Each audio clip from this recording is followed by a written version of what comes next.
Monsieur le ministre, cher Pascal Canfin, vous poursuivez un travail cohérent et persévérant pour une mondialisation solidaire, pour la protection des plus vulnérables et de ceux que Frantz Fanon appelait les damnés de la terre. Mais malgré vos efforts, le budget qui vous est alloué pour la deuxième année consécutive est en baisse de 6%, avec donc des conséquences notamment sur les pays les plus pauvres. Les organisations non gouvernementales manifestent effectivement contre la réduction des crédits de l'aide publique au développement, qui peut avoir par exemple des conséquences sur les vaccinations de plusieurs centaines de milliers d'enfants et d'adultes dans des pays très retirés, ce qui représente un retrait de à peu près 30 millions d'euros et qui donc ne répond pas directement au rôle et à la mission qui vous est allouée. Bien sûr, comme l'ont dit d'autres collègues et comme ce sera sans doute répété après moi, nous sommes loin des 0,7% de notre richesse nationale concernant le budget de l'aide publique au développement. Et c'est vrai que vous essayez, vous faites des efforts, mais en même temps, votre ministère, j'allais dire, maquille un peu cette faiblesse, dans la mesure où on intègre dans le budget des éléments qui n'ont rien à y voir, comme par exemple la formation professionnelle à Wallis et Futuna, qui pourtant est un territoire français, pour ne citer qu'un exemple. Mais on doit aussi dire combien il est nécessaire d'engager une réforme de l'Agence française de développement, qui est un des outils au service de l'aide publique au développement, notamment dans le rééquilibrage entre les prêts et les subventions directes. Ce qui fait qu'aujourd'hui, nous sommes assez loin de l'objectif du millénaire et que le montant des crédits alloués aux 16 pays africains qui sont considérés comme prioritaires n'est que de 10 millions d'euros par an en aide directe et nous devons donc faire des efforts dans ce sens. Il n'est pas question pour moi de dire que l'AFD ne doit pas accorder un certain nombre d'aides aux pays émergents, mais elle doit répondre, ainsi que le ministère du Développement, à sa vocation première qui va vers ce que l'on appelle les pays prioritaires. On peut noter aussi avec grande satisfaction ce que l'on appelle les financements innovants, c'est la taxe sur les billets d'avion et la taxe sur les transactions financières. Rendons à César ce qui lui appartient.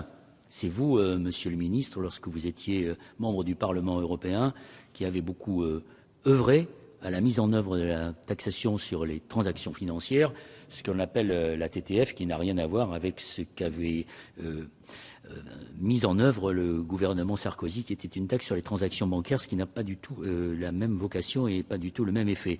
Sauf que ces financements innovants visent aujourd'hui plus à maquiller, ou en tout cas à rattraper un budget qui est en déficit plutôt que d'aller directement vers ceux qui en ont le plus besoin. Une question aussi doit être posée sur le rôle de la France en faveur de la mise en place d'une couverture sanitaire universelle. Nous savons que les problèmes de santé sont des problèmes essentiels dans un certain nombre de pays en développement. Aujourd'hui, le droit à la santé n'est pas une réalité pour plusieurs milliards d'êtres humains. Et donc, nous devons essayer de contribuer à lever les barrières financières qui contribuent à la cause de la mortalité qui est quand même très importante dans ces pays. Et il faut constater que le volet sanitaire de votre ministère ne représente très exactement que 0,05%. C'est l'aide en matière de santé. Nous considérons qu'il faut maintenant traduire vos discours en actes et aller un petit peu plus loin. Nous nous félicitons évidemment de la perspective du vote dans la loi de finances 2014 de la loi d'orientation et de programmation. C'est un processus de préparation de cette loi qui est sur la politique de développement de la France qui va dans le bon sens. Nous espérons, les écologistes, mais pas seulement les écologistes, tous ceux qui sont concernés par l'aide publique au développement, nous espérons qu'elle facilitera la transparence, qu'elle améliorera également le suivi de la mise en œuvre de notre politique de développement et qu'elle contribuera à lutter contre ce que l'on pourrait appeler aujourd'hui une forme de dumping, c'est-à-dire voir comment, par exemple, la PAC subventionne un certain nombre de produits agricoles qui sont en train d'envahir notamment les pays africains, mais pas seulement, et sont l'objet d'une concurrence déloyale. Je le dis au moment même où nous savons qu'en Bretagne, il y a un certain nombre de manifestations et nous savons bien que l'aide qui a été apportée à cette filière contribue à nuire à la souveraineté alimentaire des paysans africains. Enfin, bien évidemment, je ne peux pas ignorer ce qui s'est passé au Mali. Tout à l'heure, et encore, vous portez le badge de Radio France Internationale. Si vous avez regardé les informations de ces dernières minutes, l'assassinat absolument horrible qui a été commis contre nos deux confrères vient d'être revendiqué par AQMI, Al-Qaïda au Maghreb.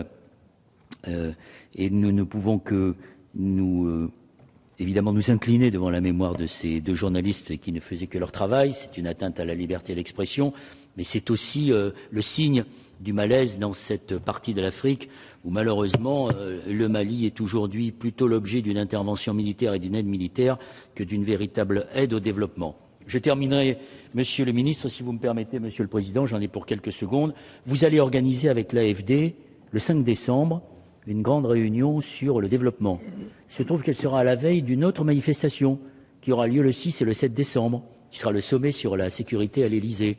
Et on a le sentiment que là, eh bien, tous ceux qui souhaitent une autre vision de l'Afrique seront réunis le 5 décembre avec vous et l'AFD, et que le lendemain, on réunira, comme je l'ai dit tout à l'heure, un certain nombre de crapules et de dictateurs que nous aidons et qui, pour certains d'entre eux, sont poursuivis aujourd'hui par la justice française pour des biens mal acquis.